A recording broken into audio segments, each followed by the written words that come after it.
this is Jamie from Capsule Computers, and today we are reviewing World War Z. This title from Saber Interactive and Focus Home Interactive is available now for PC, PlayStation 4, and Xbox One. Please note we were provided a copy of this game from Saber Interactive for review purposes. At the time of the recording of this video, the game cost $34.99 US on PC, $39.99 US on consoles, and $59.95 Australian. Set in the same world as the World War Z books and film, the video game takes players to the US, Israel, Russia, and Japan. Survivors of the zombie outbreak are just barely hanging on, each group looking for long-term security. The World War Z game offers 4-player, story-based co-op, and 4v4 PvP. The stories in World War Z are short. Each chapter represents the story from one locale, and each chapter contains 2 to 3 episodes. The straightforward nature makes it easy for players who haven't watched a film to get a rough idea of what's going on in the world, though there are certain major events referred into the dialogue that aren't fully explained for those new to the franchise. The game's writers only have enough time to offer some basic background information. While episodic 4-player co-op shooter games tend to be short on story, World War Z is further limited by having different settings and characters for each chapter. There just isn't enough time for any reasonable character development or deep plots. The writers do a decent enough job given the circumstances. The plots are interesting, albeit straightforward stories. The writers try to make up for the lack of character development and background information in the collectible tab in the main menu. Where character development falls the shortest is the random character lines in-game. The writers fail to use quiet moments in-game to better flesh out characters through conversation, as most of the lines seem purely focused on the task at hand.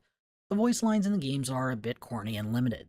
The audio engine seems to favor a chattier environment, which makes the woefully inadequate number of lines obvious. While reducing the number of random callouts would be a workable fix, World War Z would have been better off with just more lines in general. World War Z does not stray far from the gameplay first established by Left 4 Dead. 4 players cooperate to blast their way through hordes of zombies and protect each other from special zombies that can incapacitate stragglers and restrict movement. What differentiates World War Z from other titles in the subgenre is the fast-paced arcade-style action and the defensive setups. The game's zombie behavior is impressive. It's incredible to watch the zombies swarm, behaving almost like a fluid than a mass of undead bodies. On their own, the basic zombies are easy enough to kill, but their vast number and quick speed is what makes World War Z so challenging. It only takes a few seconds for zombies to suddenly swarm and overwhelm the players. Co-op is a lot of fun. The map design is good, though generally very straightforward. The game's pacing is well balanced, breaking up the forward momentum with interesting defensive set pieces. The game limits the randomness between playthroughs to item drop locations and types of items, so learning the maps does not take long. The defensive items have preset locations, encouraging players to focus more on overall strategy than finding the perfect arc of fire. Players have access to a variety of character classes and weapons to level up. Account level, class level, and weapon level all increase independently. Account level is the total amount of experience gained, while class and weapon levels are based on performance with that class or weapon. Reaching a higher level will only make an improved version of the weapon or class ability available for purchase with credits. A set amount of credits per difficulty level are awarded for winning a co-op or multiplayer map, with lesser amounts awarded for a loss. As a result, World War Z requires a bit too much grinding, especially as the prices for higher-end skills and equipment rises.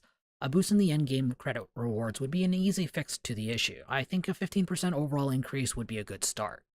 The AI is passable, but still short of an actual human player. The AI does a decent enough job staying close to players and freeing them from pins. Their aim is okay for the difficulty level, but they don't carry or use items. Solo players will have their work cut out for them, as they alone will be responsible for finding defensive items and setting them up. The difficulty is generally balanced well between maps. The only exception is the map setting Sun. The final defensive battle is significantly more challenging than any other map in the game. The combination of multiple places to defend, the inability to see how much health each point has left, and the sheer size of the area requires more coordination and preparation than other levels.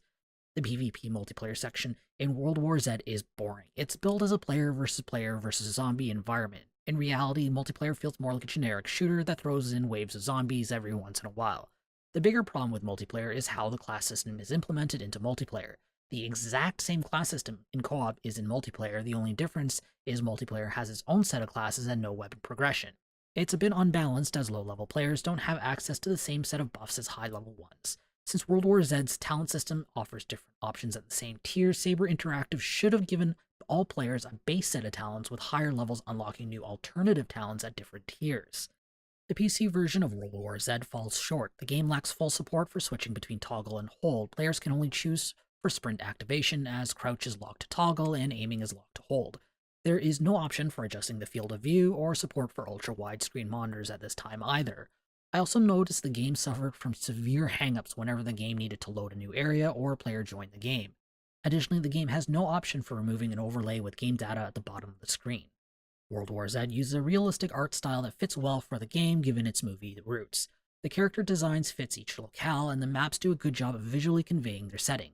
The developers use subtle visual cues well to signal important gameplay mechanics like yellow paint for areas that can be climbed over and silhouettes where defensive structures can be placed. The audio experience in World War Z is a bit rough. The sound effects and music are decent, but the game's voice acting is poor. The voice actors do not always have great lines to work with, and several are noticeably weaker in skill. A couple voice actors really struggle to maintain their accents, often falling back to an American accent at random times. I found the inconsistency to be rather jarring and suspect using only American accents would have provided a better experience. World War Z offers an enjoyable, fast-paced, cooperative experience. The game is far from perfect though, as the multiplayer is completely forgettable and the voice acting is pretty rough. The game will benefit from more content, especially new story content with the existing characters. World War Z isn't the new king of 4-player co-op shooters, but Left 4 Dead fans will definitely enjoy the change of pace until the mythical third game finally appears. I'm awarding World War Z 7 capsules out of 10. If you want to read this review, be sure to check out the link in the description or in the video's card. I hope to see you soon. This is Jamie from Capsule Computers signing off. Hey YouTube, if you enjoyed this video, be sure to like it and subscribe to Capsule Computers for more awesome videos. If you're looking for more videos to watch, check out our review of Tropico 6 here on the left.